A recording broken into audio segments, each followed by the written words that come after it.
Hey folks, for this video, I'm going to show you how to use this template to design your personalized coat rack. So this is going to give us a plan for what we're going to cut out on the scroll saw, and it's also going to help us plan where we're going to put our mounting holes. So I've got a bunch of different corners here that correspond with templates that we're going to use to trace our shapes on our board with pencil. So you'll see I have corners that are numbered and I have corners that are lettered. You need at least two corners, as it says here, that are letters. Because from this same piece of wood, we're going to be cutting out two wedges, these wedges here, that are going to let us create this pocket on the front. So the corners that are numbered, those are too small to get a wedge from, but the larger lettered corners, we can, from that excess material, we can get two wedges. So it's just a way to be efficient with the material we have. So what I want you to do is kind of play around and come up with different shapes and designs and see which one you're happy with so that you can, again, know what you're going to do when you get into the shop. So I'm going to play around. I'm going to choose and see what I can come up with using C in the upper corners. So I like to duplicate these in case I want to try different stuff and maybe go back to it. So I'm going to hit duplicate. I've selected this corner C. I'm going to also select the board here, and then I'm going to choose align. So with just a couple of clicks, I can get that corner to match up perfectly. Now, if I were to try to align these right now, you can see to align them, it's going to move the board. You see how my pegs are out of place. Like, that's not what I want to happen. So really what I want to do is I want to align these, but I want to make the board what's called the boss. So if I click one more time on the board, you can see these black dots, these handles, they move to the board.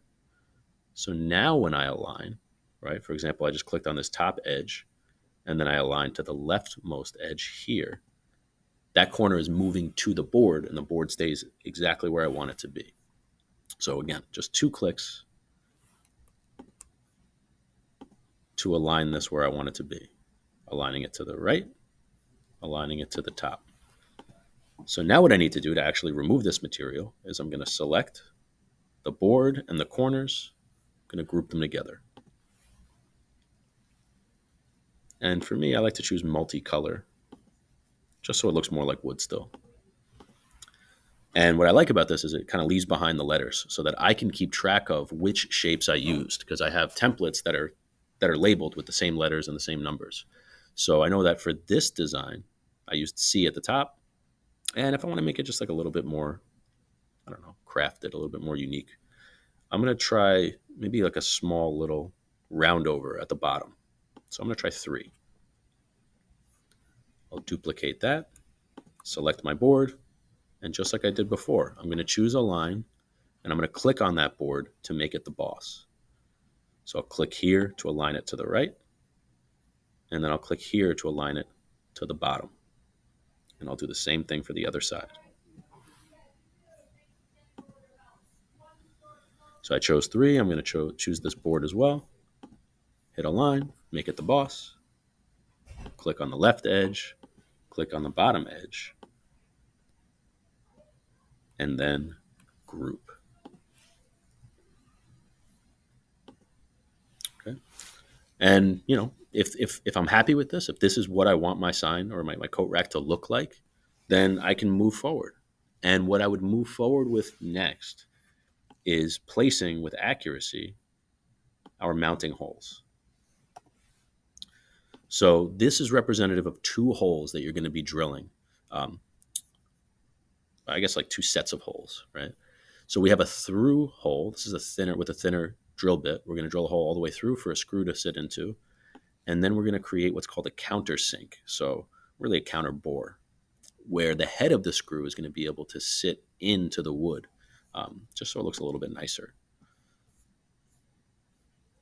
So what I'll do is I'll start with one of my holes. I'm going to pre-select this, and then I'm going to use the ruler tool to help me accurately locate that.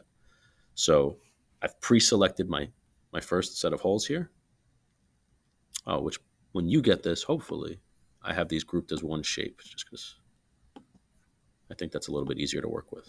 Anyway, I have it pre-selected, and then I'm going to choose the ruler. So what I need to do next is I need to click and place the ruler at a reference point. So in this case, I'm going to click on this corner because that's the corner I'm going to measure from once I get into the shop. And you're going to see a couple sets of numbers show up, some with blue and some with green.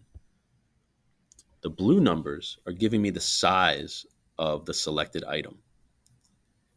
The green numbers are giving me the distance from my reference point. And that's what I really want you to focus on right now is distance from the reference point. So basically, how far over, and from this one, how far down are we going to measure from this corner to know where to drill our holes? So um, to start, we usually go with an inch over, and in this case, an inch down, right? An inch over and an inch down. So let's see what that looks like. So I'm going to change this random number, this 5.38, I'm going to change it to 1. And now it's moved that hole.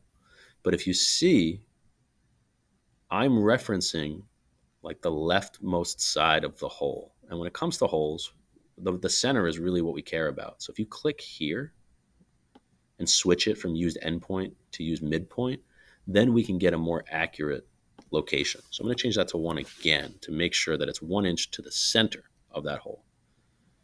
And then if I change this to 1, it's going to place it an inch above, right? I want to go an inch down. I want to go beneath it. So I'm actually going to change this to -1. So what that's done is it's placed my hole an inch over and an inch down. And I'm going to do the same thing on the other side, right? Because to me, what I'm looking for is that there's enough material here where like this hole is not too close to the edge, right? Because you don't want to have any tear out, or you want it to be like really secure. Make sure that this hole is not going to interfere with what you're gonna, your pocket that's going to be laser etched. So this is like in a nice spot as far as I'm concerned. So what I want to do now is I'm going to place that second hole. So just like I did with the first, I'm going to pre-select the hole, drop my ruler on my reference point. So this is a corner that I'm going to be measuring from. And I'm going to change my green numbers. So I can see I'm referencing the center or the midpoint, which is what I want. And in this case, you can see my number's negative, right? Because I'm going left of the ruler. So I'm going to change that to -1. And once more, I'm going to make this also -1. So I can X out of the ruler. Looks good to me. I can select the board, my 2 holes. I can group that all together.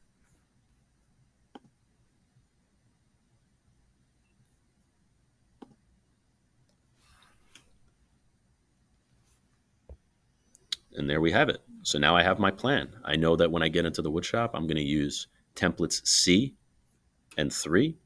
And I know that for this design, after I've made my cuts, I'm going to be measuring over 1 inch and down an inch from each corner to make these mounting holes. So I want you to experiment with, different configurations and different combinations of these corner templates. And you might find that you have a design you like that doesn't have any sharp corners. And if you don't have any corners, it might be hard to find that reference point, like the place to anchor your ruler to or to measure from. So in cases like this, I want you to locate your holes in 2 steps. So we're going to start the same way. We're going to pre-select the hole, choose the ruler tool. And in this case, I want to select somewhere along this vertical edge. I'm also going to select along, in this case, the bottom edge, right? So 2 vertical edge and a horizontal edge. So I'm going to start with the vertical. So I'll click here. And right now, I'm going to use that as a reference to know how far left to right I want to measure. So let's stick with the usual and let's see what an inch over looks like. And now that I have this 1 inch over from this edge, I'm going to double check. Yep, I'm at the midpoint, right? I hit use midpoint. I'm going to close out of this ruler and I'm going to place another one with that hole still selected. And I'm going to select along this bottom edge, which gives me the vertical, the height, the distance from the bottom to where that hole is. It's currently at 11. In this case, I'm going to kind of experiment. So let's see what maybe 5 inches looks like. When I do that, I feel like that's too low. So I'm looking for it to be like somewhere right around here. So let's see what 6 inches looks like. And to me, that looks pretty good. I'd say there's enough material here where this isn't too close to the edge, but if visually I wanted it to be a little bit more centered between the pocket and the edge here, I might reconsider that 1 inch distance that I once had. So I can try maybe like 1 1/4, so like 1.25. I think that looks a little bit better. So I'm going to do the same thing on the other side. I'm going to pre-select, choose the ruler, choose my vertical edge here, and I'm going to change that because I'm going to the left. This time it's going to be negative 1.25, and then the same height, in this case of 6 inches. And then just like before, select the holes and the board and group them together. And that's it.